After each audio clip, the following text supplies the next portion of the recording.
Hey folks, Mike and Max here. We're in the greenhouse, which serves as our packing facility for Farmivore here at the McGrath Ranch. So we're just going to do some very basic introductions to the business. We're going to presume you haven't heard about us, you don't know much about how we started. Maybe you've been ordering a few weeks, and we're just going to tell the story from the beginning, how we got into this, why we're doing this, and how we connected with the partnership. So it's hard to think where to start. So many beginnings. Yeah, I mean, I'll lead by saying that the whole reason I started Farmivore was because I wanted to farm. I wanted to farm. Deirdre, my wife, wanted to farm. We were passionate about this, and we knew that if we grew product, we had to sell it. And this opportunity came up that it seemed like it would be pretty feasible to start an online store and start selling vegetables. I think we went over this a little bit in the last episode, but ultimately, I was on a path to farm. I wanted to sell my own farm products, and I wanted to make this life possible. So, around the time I was starting my farm, you were here at McGrath, Phil, right? Right, exactly. So from my perspective at that point, this is 4 or 5 years ago. I was 5 years into my farming career, which is the second career for me, and I had once I found farming, I knew that was what I wanted to do the rest of my life as far as a career and as something I felt like I could really sink my teeth into, and I wanted a career that could make a difference. Hopefully, have a positive impact on my community and, of course, my own life. And but I found a lot of holes in the game of organic farming at the scale we were, direct marketing, the distribution bottleneck. So I'm nodding my head as you're talking about wanting to start a farm, but already thinking out in front of where am I going to sell it. So for me, coming into Farmivore, it was I had already experienced a lot of pain in agriculture, and not such a bad thing, more of an indicator of what the bottlenecks were, what the problems were of getting food from farmers in this community into the people, into the growers, to the eaters, as you say. And so once you and I met and connected, and I started to understand what you had started and were innovating, I knew it was something that I was very impressed by, and I knew it was going to make a difference in what I had committed my life to, which is local food, local farmers, growing local farmers. And I knew we needed the community. We needed to get the food from us to them. And as simple as that sounds, it's not very simple. Yeah, it's precisely that simple and precisely that complex. Yeah, right. Let's trace back a few years. I'm trying to remember. We were selling at farmers markets. We had the microgreens. Yeah. We were growing on a 1 acre plot in Ojai, and we were selling at the Sunday market in Ojai and the Saturday market in Santa Barbara. And you were doing both those markets for McGrath, right? I remember seeing you at both those markets. Yes, yeah, that's right. You weren't selling Tuesday though, in Santa Barbara. No, we weren't in that market. You never did that one. Yeah, I only did that for a short time. Yeah. But I remember in the early days connecting about small farming. You were talking about Ben Hartman. Yeah. Curtis Stone. I think you just gotten into Curtis Stone or even done a workshop with him. Perhaps, yeah. And we were chatting about that. And I remember you were just starting your garden, I think, at the house in Camarillo, and you were working here with Abundant Table. Yes. And I think we started selling carrots. Yeah, that's right. Wow. We were getting carrots 100 pounds at a time. That's right. Yeah. I remember I think you carried 250-pound boxes of carrots over. I'm like, holy shit, he's gonna drop one of those. Right. Walking over at the farmer's market. Wow. I can't even, that's funny. I don't have a good recollection of those early. We were already connecting in that way. You're right. I remember it started on small farms. Yeah. I think you were asking us about our farm Yeah. because we had been doing it a year or so, Yeah. and you had been working for Phil on a bigger farm, and you Yeah. were intrigued by the micro level. Yeah. I mean, at that point, we were doing like a quarter of an acre. Yeah. We never filled up that full acre. So, I was into Curtis. You were into Curtis. You told me about Ben Hartman. I Yeah. learned about him from you, I actually. remember talking about that. Got his book. Yeah. And then I know it was just banter at the market probably for the next year or two. Yeah. We started buying a lot more from Abundant Table Yes. through you. Yeah. You were selling for them. Yes. Were we buying stuff from McGrath too? Yeah, definitely. I'm sure it was. Whatever you had available. Yeah, if my role at the time, obviously I'm farming, but I'm also they put me out there as one of the guys to get the produce out there. So I always felt a pressure to offer our produce, and essentially you had that distribution company, so definitely partnership was natural. I was trying to remember how we got it to you. You might even picked it up from us You know what? a few times. I did, because that was in the days that I was driving. I had this whole route. I would go to the Tuesday market, Yeah. drive to John Gibbons Farm, Elwood Canyon Farm, and I think I just cut out towards Camarillo. Yeah. And it was only because I was buying enough product from you guys at the time. I think you were selling me lettuce, carrots, tomatoes. I remember Tomatoes. We had a lot of tomatoes from the abundant table. So that must have been 2017, perhaps. That sounds right. I think it would have been early 2017. Not that long ago, 3 years back. Yeah, 3 years.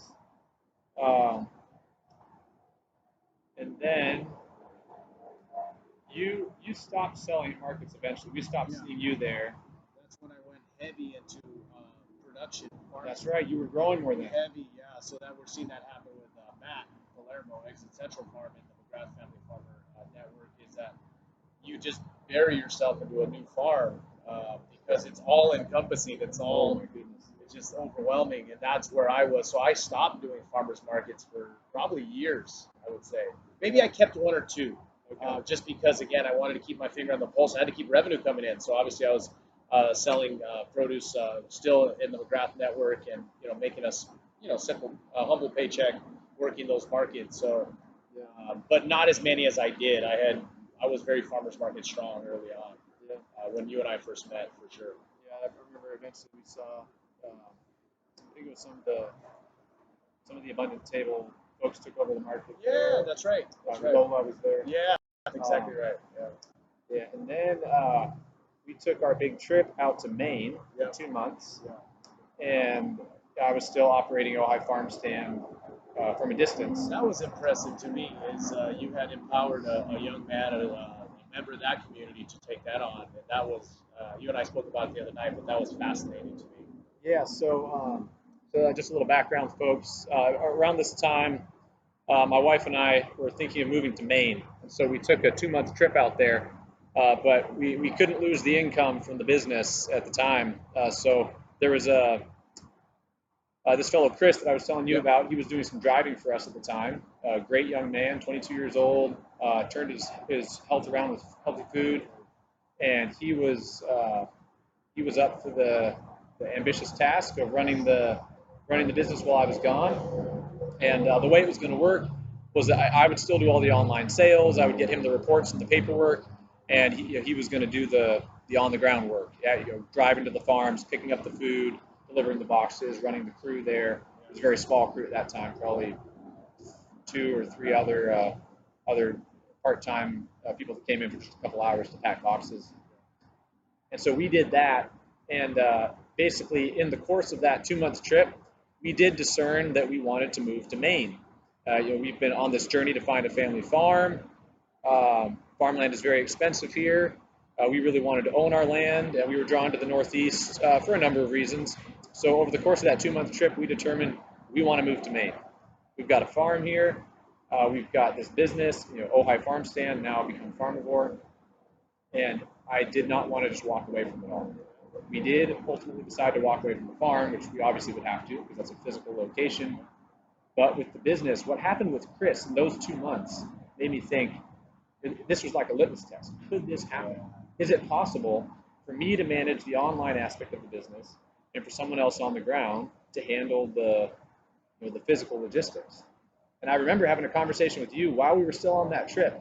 And I think I casually mentioned, I'm probably going to be looking for a partner and to carry this forward as we move. And you jumped on it. Yeah, you were like, "Oh, dude, I'd be so interested in partnering." I want to say that if I had to guess, that was in the late.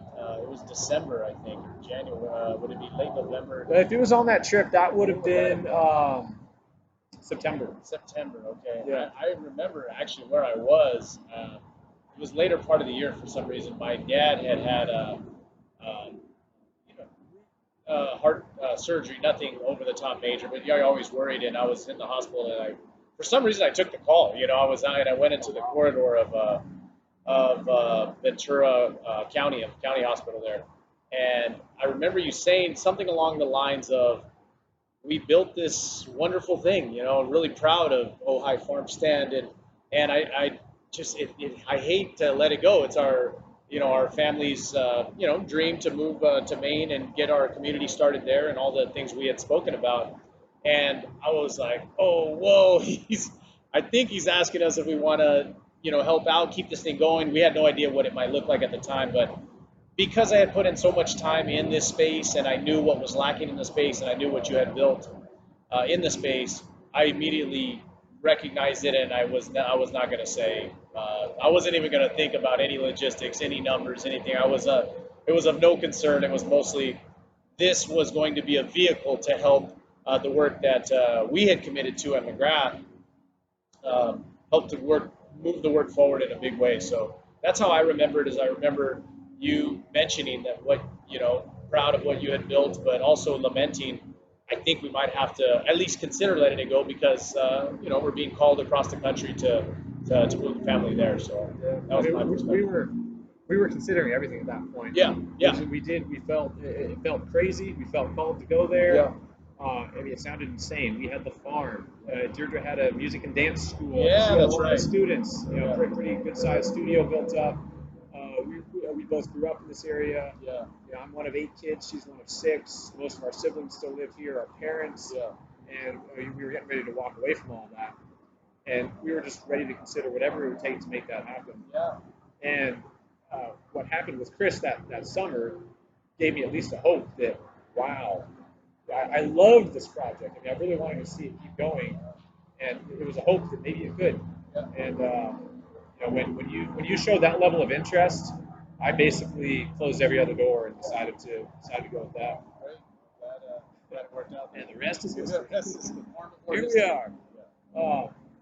So where we are now, that trip was in the actually that trip was in the fall of 2018. 2018. Yeah. I believe that was no. No, it had to be 17. No, that's 2017. You're right. That was fall of 2017. We It was the fall of 2018 when we partnered. That's right. Yeah. Yeah. So we came back. September, we started cleaning up. October. You came back from somewhere. We got started in November or something. It's blurring a little bit, but basically, yeah. So Mike and I formed the partnership basically at the beginning of 2019, end of 2018. Yeah. Beginning of 2019. January 1st, I think we kicked it off. We had played with it, but that's right. I think we did the Thanksgiving packing together. Yeah. 2018. We were doing all the packing at that point, I think, here on site. That's right. He had been training us in the late fall. Yeah, then I think the legal partnership kicked in On the January 1st, 2019. Very nice, very convenient. Very convenient for tax purposes. Right, exactly. Yeah.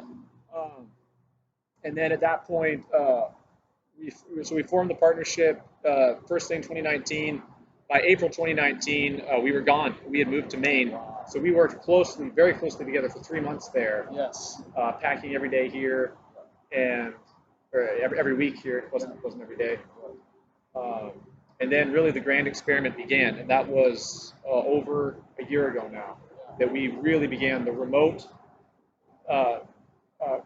management of the online store on my part, and you 100% taking over the logistics. Yeah, that's right.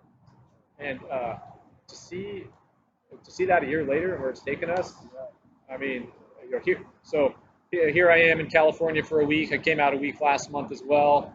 It helps to be in person from time to time. Oh, it's the best.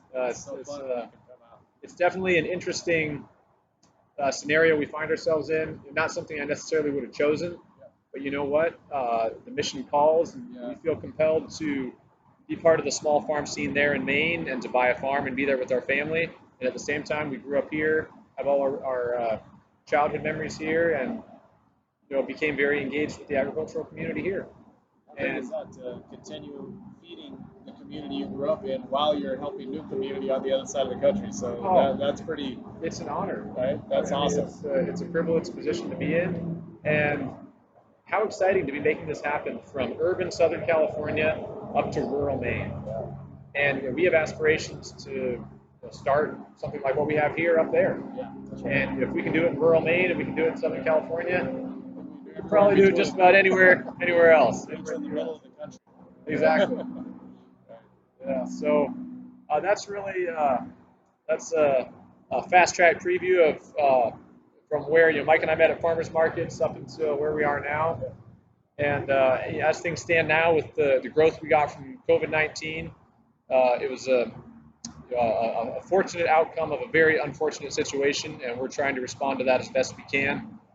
Uh, it remains to be seen how often I come out here and what gets started there in Maine, but it's very exciting to see this partnership working and just to see the unique way in which it's getting done. That software is a big part of it, and I mean I can put in full days, just working on the software, the customer service, anything that can be done remotely, and that you're handling the logistics here on the ground. Yeah, I'd say 50% actually. How important that software, that customer interface, all the work that happens online, and but you also need the boots on the ground and the food to be grown here and packed here and delivered here. But if you cut off the back end, none of this would happen. So, Yeah, it's a partnership. that's right. Yeah. All right, you want to call it for that one? Yeah, that's good. Let's do it. That's good.